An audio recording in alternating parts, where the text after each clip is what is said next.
The first time I saw Brenda, she asked me to hold her glasses. Then she stepped out to the edge of the diving board and looked foggily into the pool. It could have been drained. Myopic Brenda would never have known it. She dove beautifully, and a moment later she was swimming back to the side of the pool, her head of short-clipped auburn hair held up straight ahead of her as though it were a rose on a long stem. She glided to the edge and then was beside me. "Thank you," she said, her eyes watery, though not from the water. She extended a hand for her glasses, but did not put them on until she turned and headed away. I watched her move off. Her hand suddenly appeared behind her. She caught the bottom of her suit between thumb and index finger and flicked what flesh had been showing back where it belonged. My blood jumped. That night, before dinner, I called her. "Who are you calling?" my Aunt Gladys asked. "Some girl I met today." "Doris introduced you?" "Doris wouldn't introduce me to the guy who drains the pool, Aunt Gladys." "Don't criticize all the time. A cousin's a cousin. How did you meet her?" "I didn't really meet her. I saw her." "Who is she?" "Her last name is Patimkin." "Patimkin? I don't know," Aunt Gladys said, as if she knew anybody who belonged to the Green Lane Country Club. "You're going to call her? You don't know her?" "Yes," I explained. "I'll introduce myself." "Casanova," she said, and went back to preparing my uncle's dinner. None of us ate together. My Aunt Gladys ate at 5 o'clock, my cousin Susan at 5:30, me at 6, and my uncle at 6:30. There is nothing to explain this beyond the fact that my aunt is crazy. "Where's the suburban phone book?" I asked, after pulling out all the books tucked under the telephone table. "What?" "The suburban phone book. I want to call Short Hills." "That skinny book? What, I got to clutter my house with that? I never use it?" "Where is it?" "Under the dresser where the leg came off." "For God's sake," I said. "Call information better. You'll go yanking around there, you'll mess up my drawers. Don't bother me. You see, your uncle will be home soon. I haven't even fed you yet." "Aunt Gladys, suppose tonight we all eat together. It's hot. It'll be easier for you." "Sure, I should serve 4 different meals at once. You eat pot roast, Susan with the cottage cheese, Max has steak. Friday night is his steak night, I wouldn't deny him. And I'm having a little cold chicken. I should jump up and down 20 different times? What am I, a workhorse?" "Why don't we all have steak or cold chicken? 20 years I'm running a house. Go call your girlfriend." But when I called, Brenda Patimkin wasn't home. "She's having dinner at the club," a woman's voice told me. "Will she be home after?" My voice was 2 octaves higher than a choir boy's. "I don't know," the voice said. "She may go driving golf balls." "Who is this?" I mumbled some words. "Nobody. She wouldn't know. I'll call back. No message. Thank you. Sorry to bother." I hung up somewhere along in there. Then my aunt called me, and I steeled myself for dinner. She pushed the black whirring fan up to high, and that way it managed to stir the cord that hung from the kitchen light. "What kind of soda you want? I got ginger ale, plain seltzer, black raspberry, and a bottled cream soda I could open up." "None, thank you." "You want water?" "I don't drink with my meals, Aunt Gladys. I've told you that every day for a year already." "Max could drink a whole case with his chopped liver only. He works hard all day. If you worked hard, you'd drink more." At the stove, she heaped up a plate with pot roast, gravy, boiled potatoes, and peas and carrots. She put it in front of me, and I could feel the heat of the food on my face. Then she cut 2 pieces of rye bread and put that next to me on the table. I forked a potato in half and ate it, while Aunt Gladys, who had seated herself across from me, watched. "You don't want bread," she said. "I wouldn't cut it. It should go stale." "I want bread," I said. "You don't like with seeds, do you?" I tore a piece of bread in half and ate it. "How's the meat?" she said. "Okay, good." "You'll fill yourself with potatoes and bread. The meat you'll leave over. I'll have to throw it out." Suddenly, she leaped up from the chair. "Salt!" When she returned to the table, she plunked a salt shaker down in front of me.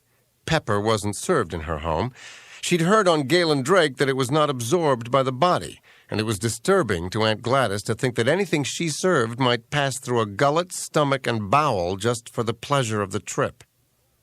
"You're going to pick the peas out, is all. You tell me that, I wouldn't buy with the carrots." "I love carrots," I said. "I love them." And to prove it, I dumped half of them down my throat and the other half onto my trousers. "Pig," she said. Though I am very fond of desserts, especially fruit, I chose not to have any. I wanted this hot night to avoid the conversation that revolved around my choosing fresh fruit over canned fruit, or canned fruit over fresh fruit. Whichever I preferred, Aunt Gladys always had an abundance of the other, jamming her refrigerator like stolen diamonds. "He wants canned peaches. I have a refrigerator full of grapes I have to get rid of." Life was a throwing off for poor Aunt Gladys. Her greatest joys were taking out the garbage, emptying her pantry, and making threadbare bundles for what she still referred to as the poor Jews in Palestine. I only hope she dies with an empty refrigerator, otherwise she'll ruin eternity for everyone else, what with her Velveeta turning green and her navel oranges growing fuzzy jackets down below. My Uncle Max came home, and while I dialed Brenda's number once again, I could hear soda bottles being popped open in the kitchen.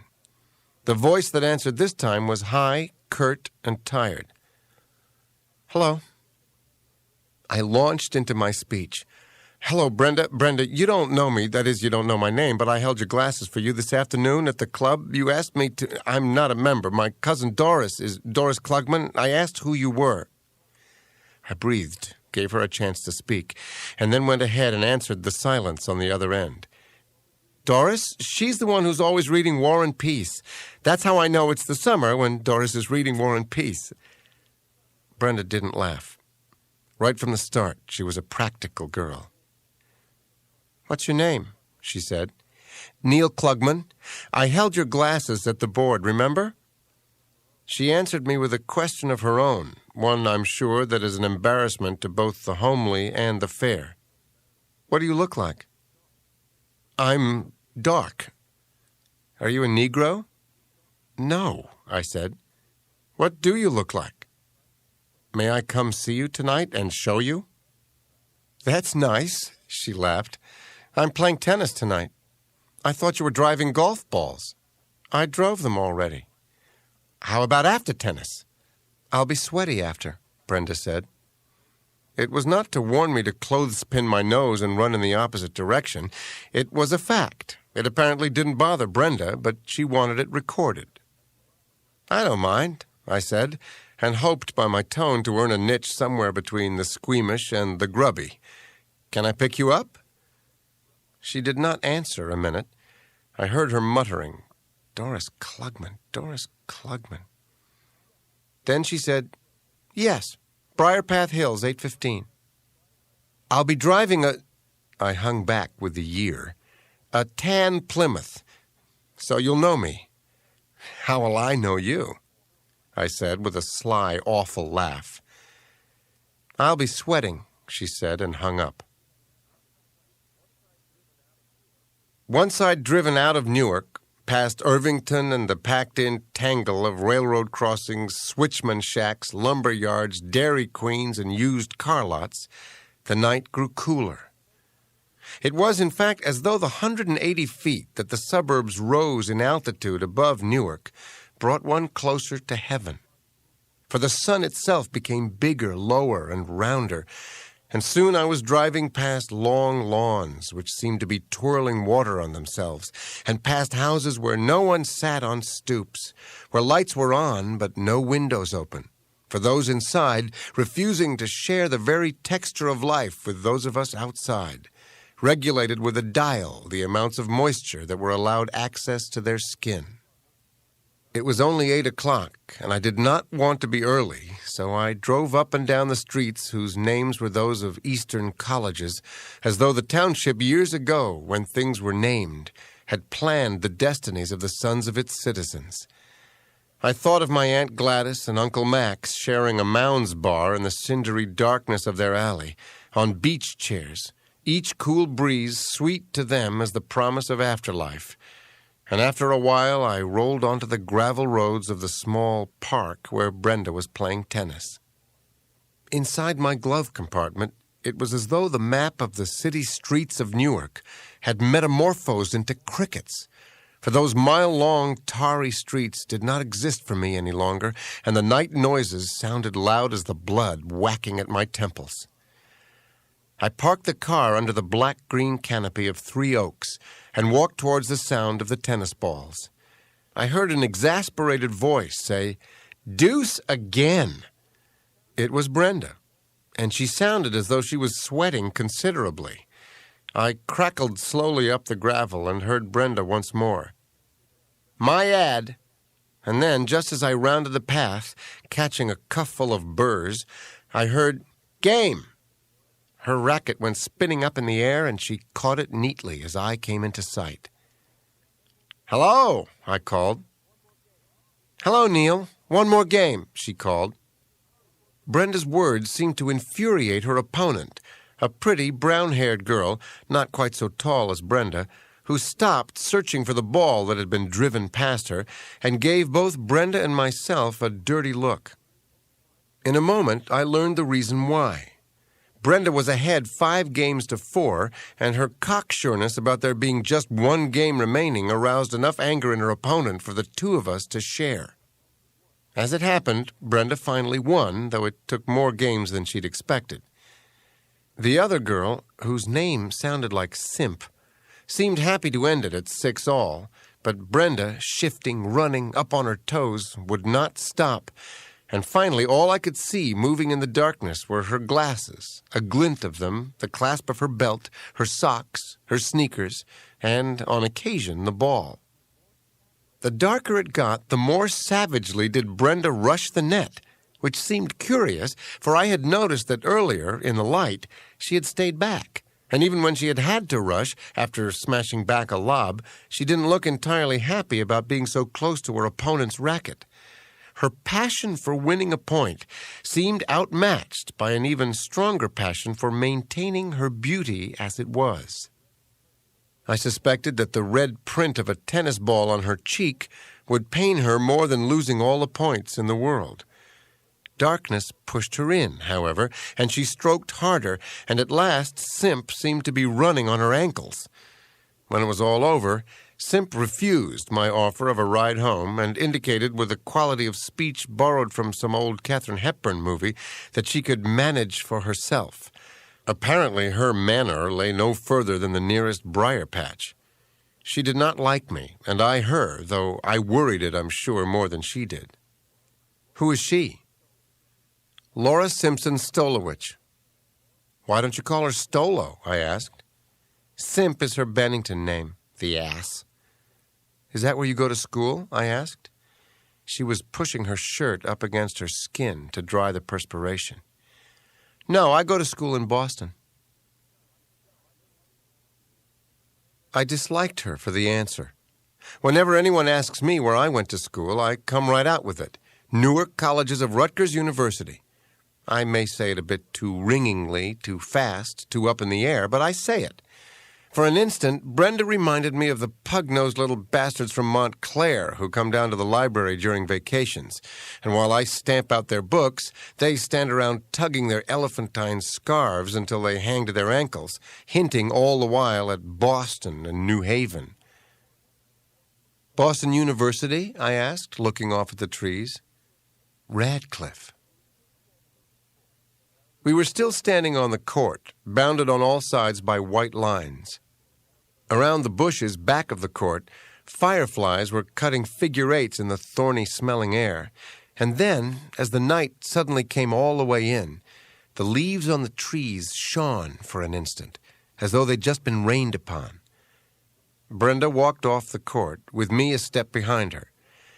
Now I had grown accustomed to the dark, and as she ceased being merely a voice and turned into a sight again, some of my anger at her Boston remark floated off, and I let myself appreciate her. Her hands did not twitch at her bottom, but the form revealed itself, covered or not, under the closeness of her khaki Bermudas. There were 2 wet triangles on the back of her tiny-collared white polo shirt. right where her wings would have been if she'd had a pair.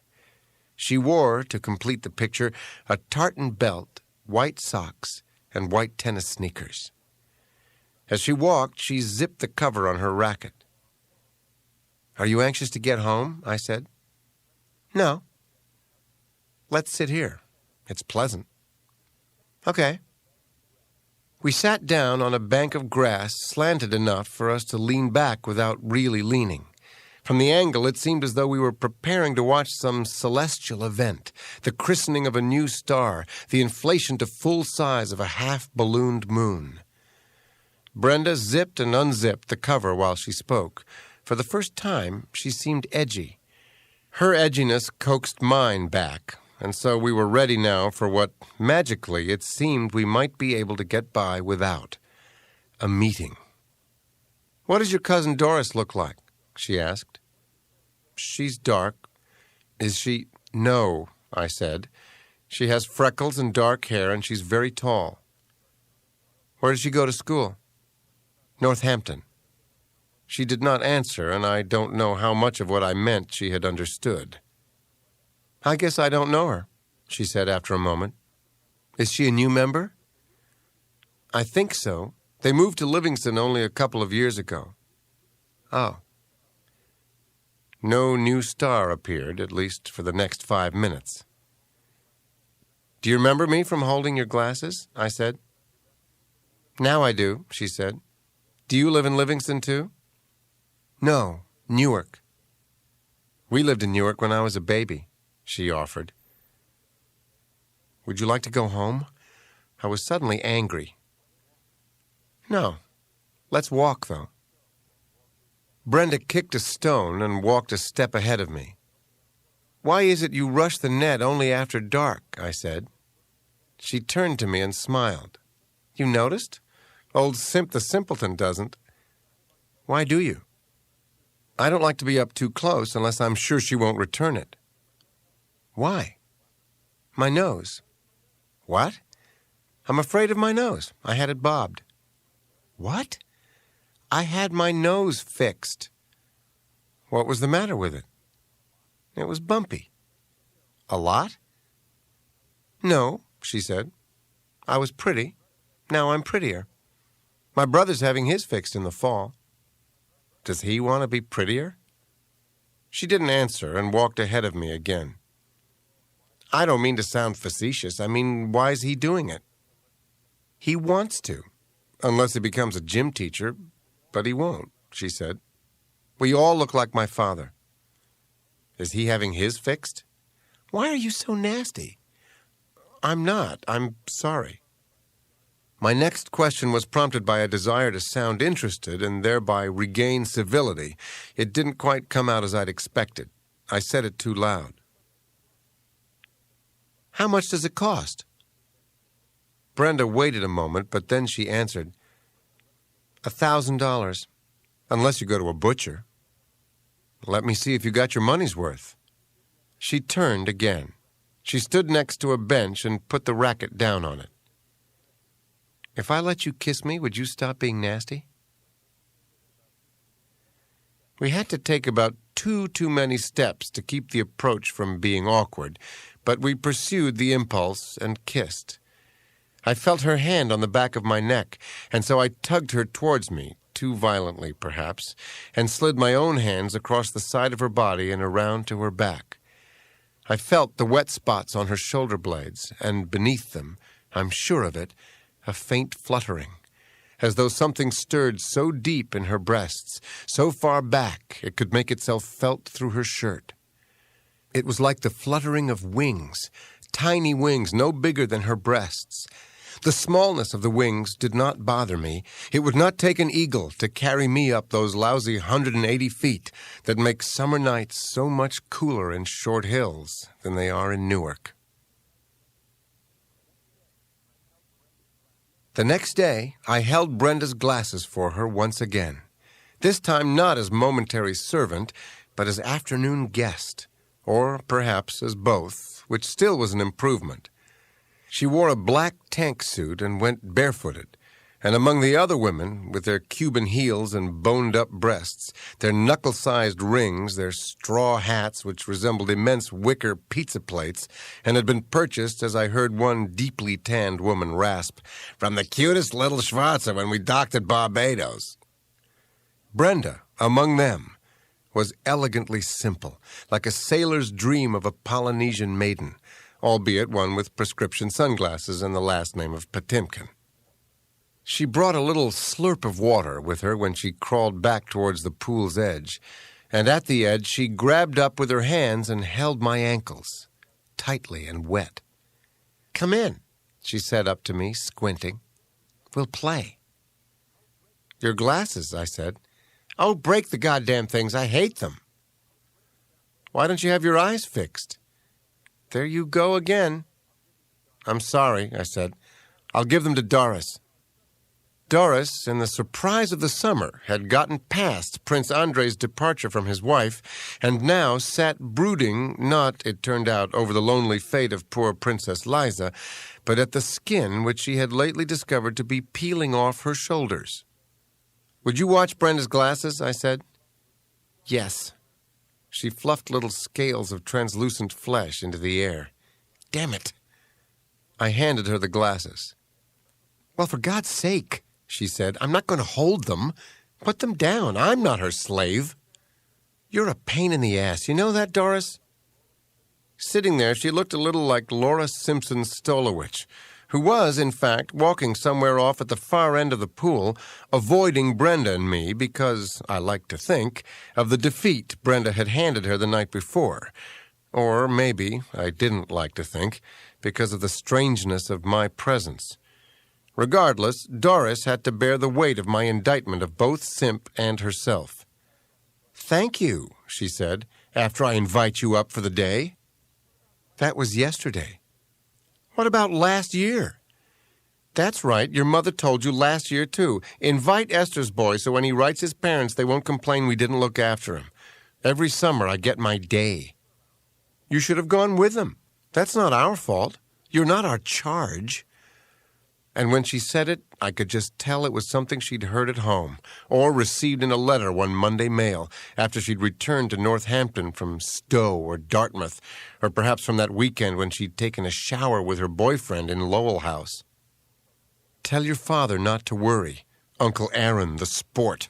I'll take care of myself." And I ran on back to the pool, ran into a dive, in fact, and came up like a dolphin beside Brenda, whose legs I slid upon with my own. "How's Doris?" she said. "Peeling," I said. "She's going to have her skin fixed." "Stop it," she said, and dove down beneath us till I felt her clamping her hands on the soles of my feet. I pulled back, and then down, too, and then, at the bottom, no more than 6 inches above the wiggling black lines that divided the pool into lanes for races, we bubbled a kiss into each other's lips. She was smiling there, at me, down at the bottom of the swimming pool of the Green Lane Country Club. Way above us, legs shimmied in the water, and a pair of fins skimmed greenly by. My cousin Doris could peel away to nothing for all I cared. My Aunt Gladys have 20 feedings every night. My father and mother could roast away their asthma down in the furnace of Arizona, those penniless deserters. I didn't care for anything but Brenda. I went to pull her towards me just as she started fluttering up. My hand hooked onto the front of her suit, and the cloth pulled away from her. Her breasts swam towards me like 2 pink-nosed fish, and she let me hold them. Then, in a moment, it was the sun who kissed us both, and we were out of the water, too pleased with each other to smile. Brenda shook the wetness of her hair onto my face, and with the drops that touched me, I felt she had made a promise to me about the summer, and, I hoped, beyond. "Do you want your sunglasses?" "You're close enough to see," she said. We were under a big blue umbrella, side by side on 2 chaises longues, whose plastic covers sizzled against our suits and flesh. I turned my head to look at Brenda and smelled that pleasant little burning odor in the skin of my shoulders. I turned back up to the sun, as did she, And as we talked, and it grew hotter and brighter, the colors splintered under my closed eyelids. "This is all very fast," she said. "Nothing's happened," I said softly. "No, I guess not. I sort of feel something has." "In 18 hours?" "Yes, I feel pursued," she said after a moment. "You invited me, Brenda." "Why do you always sound a little nasty to me?" "Did I sound nasty?" "I don't mean to, truly." "You do. You invited me, Brenda. So what?" she said. "That isn't what I mean anyway." "I'm sorry. Stop apologizing. You're so automatic about it, you don't even mean it." "Now you're being nasty to me," I said. "No, just stating the facts. Let's not argue. I like you." She turned her head and looked as though she, too, paused a second to smell the summer on her own flesh. "I like the way you look." She saved it from embarrassing me with that factual tone of hers. "Why?" I said. "Where did you get those fine shoulders? Do you play something?" "No," I said. "I just grew up and they came with me." "I like your body. It's fine." "I'm glad," I said. "You like mine, don't you?" "No," I said. "Then it's denied you," she said. I brushed her hair flat against her ear with the back of my hand, and then we were silent a while. "Brenda," I said, "you haven't asked me anything about me." "How you feel? Do you want me to ask you how you feel?" "Yes," I said, accepting the back door she gave me, though probably not for the same reasons she had offered it. "How do you feel?" "I want to swim." "Okay," she said. We spent the rest of the afternoon in the water. There were 8 of those long lines painted down the length of the pool, and by the end of the day I think we had parked for a while in every lane, close enough to the dark stripes to reach out and touch them. We came back to the chairs now and then and sang hesitant, clever, nervous, gentle dithyrambs about how we were beginning to feel towards one another. Actually, we did not have the feelings we said we had until we spoke them. At least I didn't. To phrase them was to invent them and own them.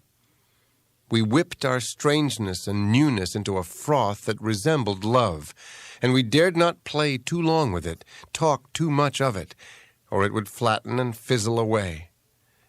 So we moved back and forth from chairs to water, from talk to silence, and considering my unshakable edginess with Brenda and the high walls of ego that rose, buttresses and all, between her and her knowledge of herself, we managed pretty well. At about 4 o'clock, at the bottom of the pool, Brenda suddenly wrenched away from me and shot up to the surface. I shot up after her. "What's the matter?" I said. First, she whipped the hair off her forehead. Then she pointed a hand down towards the base of the pool. "My brother," she said, coughing some water free inside her. And suddenly, like a crew-cut Proteus rising from the sea, Ron Patimkin emerged from the lower depths we'd just inhabited, and his immensity was before us. "Hey, Brent," he said, and pushed a palm flat into the water so that a small hurricane beat up against Brenda and me. "What are you so happy about?" she said. "The Yankees took 2. "Are we going to have Mickey Mantle for dinner?" she said. "When the Yankees win," she said to me, treading so easily she seemed to have turned the chlorine to marble beneath her, "we set an extra place for Mickey Mantle." "You want to race?" Ron asked. "No, Ronald, go race alone." Nobody had as yet said a word about me. I treaded unobtrusively as I could, as a third party, unintroduced, will step back and say nothing, awaiting the amenities. I was tired, however, from the afternoon's sport, and wished to hell brother and sister would not tease and chat much longer. Fortunately, Brenda introduced me. "Ronald, this is Neil Klugman. This is my brother, Ronald Patimkin." Of all things, there in the 15 feet water, Ron reached out his hand to shake. I returned the shake, not quite as monumentally as he apparently expected. My chin slipped an inch into the water, and all at once I was exhausted. "Want a race?" Ron asked me good-naturedly. "Go ahead, Neil. Race with him. I want to call home and tell them you're coming to dinner." "Am I? I'll have to call my aunt. You didn't say anything. My clothes—" "We dine au naturel." "What?" Ronald said. "Swim, baby," Brenda said to him, and it ached me some when she kissed him on the face. I begged out of the race, saying I had to make a phone call myself, and once upon the tiled blue border of the pool, looked back to see Ron taking the length in sleek, immense strokes. He gave one the feeling that after swimming the length of the pool a half-dozen times, he would have earned the right to drink its contents. I imagined he had, like my Uncle Max, a colossal thirst and a gigantic bladder. Aunt Gladys did not seem relieved when I told her she'd have only 3 feedings to prepare that night. "Fancy schmancy," was all she said to me on the phone. We did not eat in the kitchen. Rather, the 6 of us, Brenda, myself, Ron, Mr. and Mrs. Patimkin, and Brenda's little sister, Julie, sat around the dining room table while the maid, Carlotta, a Navajo-faced Negro who had little holes in her ears but no earrings, served us the meal. I was seated next to Brenda, who was dressed in what was au naturel for her: Bermudas, the close ones, white polo shirt, tennis sneakers, and white socks.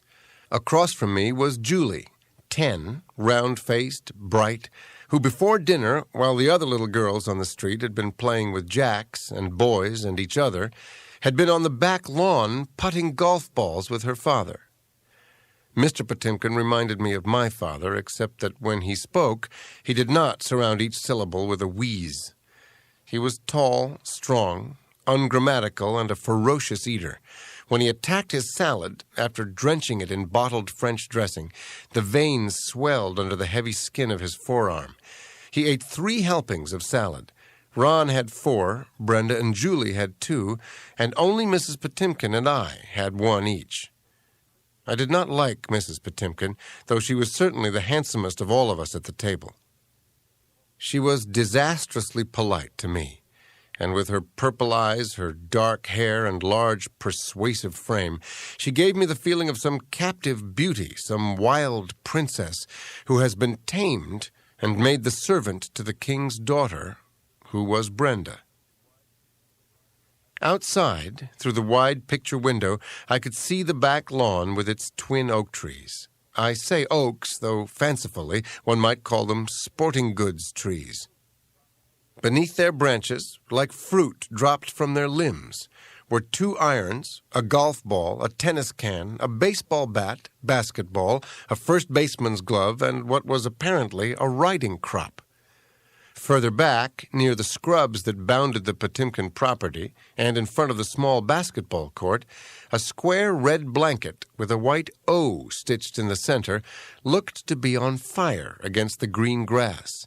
A breeze must have blown outside, for the net on the basket moved. Inside, we ate in the steady coolness of air by Westinghouse. It was a pleasure, except that eating among those Brobdingnags, I felt for quite a while as though 4 inches had been clipped from my shoulders, 3 inches from my height, and for good measure someone had removed my ribs, and my chest had settled meekly in towards my back. There was not much dinner conversation. Eating was heavy and methodical and serious, and it would be just as well to record all that was said in one swoop, rather than indicate the sentences lost in the passing of food, the words gurgled into mouthfuls, the syntax chopped and forgotten in heapings, spillings, and gorgings. To Ron. "When's Harriet calling?" Ron. 5 o'clock. Julie. "It was 5 o'clock. Ron. Their time. Julie. "Why is it that it's earlier in Milwaukee? Suppose you took a plane back and forth all day. You'd never get older." Brenda. "That's right, sweetheart." Mrs. P.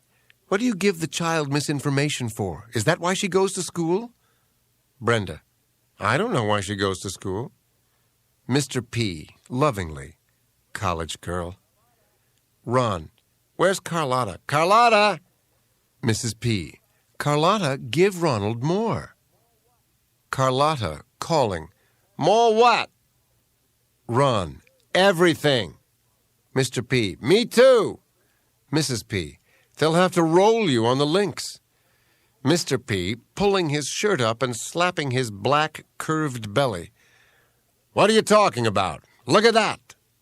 Ron yanking his T-shirt up. Look at this. Brenda to me. Would you care to bare your middle? Me, the choir boy again. No. Mrs. P. That's right, Neil. Me. Yes, thank you. Carlotta, over my shoulder like an unsummoned spirit. Would you like more? Me. No. Mr. P. He eats like a bird. Julie. Certain birds eat a lot. Brenda. Which ones? Mrs. P. Let's not talk about animals at the dinner table. Brenda, why do you encourage her? Ron. Where's Carlotta? I gotta play tonight. Mr. P. Tape your wrist, don't forget. Mrs. P. Where do you live, Bill? Brenda. Neil. Mrs. P. Didn't I say Neil? Julie. You said, where do you live, Bill? Mrs. P. I must have been thinking of something else. Ron. I hate tape. How the hell can I play in tape? Julie. Don't curse. Mrs. P. That's right. Mr. P. What is Mantle batting now? Julie. 328. Ron. 325. Julie. 8. Ron. 5, jerk. He got 3 for 4 in the second game. Julie. 4 for 4. Ron. That was an error. Minosa should have had it. Julie. I didn't think so. Brenda to me. See? Mrs. P. See what? Brenda. I was talking to Bill. Julie. Neil. Mr. P. Shut up and eat. Mrs. P. A little less talking, young lady. Julie. I didn't say anything. Brenda. She was talking to me, sweetie. Mr. P. What's this she business? Is that how you call your mother? What's dessert? The phone rings, and though we are awaiting dessert, the meal seems at a formal end. For Ron breaks for his room, Julie shouts, Harriet! And Mr. Patimkin is not wholly successful in stifling a belch, though the failure, even more than the effort, ingratiates him to me. Mrs. Patimkin is directing Carlotta not to mix the milk silverware and the meat silverware again, and Carlotta is eating a peach while she listens. Under the table, I feel Brenda's fingers tease my calf. I am full. We sat under the biggest of the oak trees while out on the basketball court, Mr. Patimkin played 5 and 2 with Julie. In the driveway, Ron was racing the motor of the Volkswagen. Will somebody please move the Chrysler out from behind me? He called angrily. I'm late as it is. Excuse me, Brenda said, getting up. I think I'm behind the Chrysler, I said. Let's go, she said. We backed the cars out so that Ron could hasten on to his game. Then we reparked them and went back to watching Mr. Patimkin and Julie. I like your sister, I said. So do I, she said. I wonder what she'll turn out to be. Like you, I said. I don't know, she said. Better, probably. And then she added, or maybe worse. How can you tell? My father's nice to her, but I'll give her another 3 years with my mother. Bill, she said musingly. I didn't mind that, I said. She's very beautiful, your mother. I can't even think of her as my mother. She hates me. Other girls, when they pack in September, at least their mothers help them. Not mine. She'll be busy sharpening pencils for Julie's pencil box while I'm carrying my trunk around upstairs. And it's so obvious why. It's practically a case study. Why? She's jealous. It's so corny, I'm ashamed to say it. Do you know my mother had the best backhand in New Jersey? Really, she was the best tennis player in the state, man or woman. You ought to see the pictures of her when she was a girl. She was so healthy looking. But not chubby or anything. She was soulful, truly. I love her in those pictures. Sometimes I say to her how beautiful the pictures are. I even asked to have one blown up so I could have it at school. We have other things to do with our money, young lady, than spend it on old photographs. Money. My father's up to here with it, but whenever I buy a coat, you should hear her. You don't have to go to Bonwitz, young lady. Orbach has the strongest fabrics of any of them. Who wants a strong fabric? Finally, I get what I want, but not till she's had a chance to aggravate me. Money is a waste for her. She doesn't even know how to enjoy it. She still thinks we live in Newark. But you get what you want, I said. Yes, him. And she pointed out to Mr. Patimkin, who had just swished his third straight set shot through the basket to the disgruntlement, apparently, of Julie, who stamped so hard at the ground that she raised a little dust storm around her perfect young legs. He's not too smart, but he's sweet at least. He doesn't treat my brother the way she treats me. Thank God for that. Oh, I'm tired of talking about them. Since my freshman year, I think every conversation I've ever had has always wound up about my parents and how awful it is. It's universal. The only trouble is they don't know it. From the way Julie and Mr. Patimkin were laughing now, out on the court, no problem could ever have seemed less universal. But, of course, it was universal for Brenda. More than that, cosmic. It made every cashmere sweater a battle with her mother, and her life, which I was certain consisted to a large part of cornering the market on fabrics that felt soft to the skin, took on the quality of 100 years' war. I did not intend to allow myself such unfaithful thoughts, to line up with Mrs. Patimkin while I sat beside Brenda, but I could not shake from my elephant's brain that she still thinks we live in Newark remark. I did not speak, however, fearful that my tone would shatter our post-dinner ease and intimacy. It had been so simple to be intimate, with water pounding and securing all our pores, and later with the sun heating them and drugging our senses.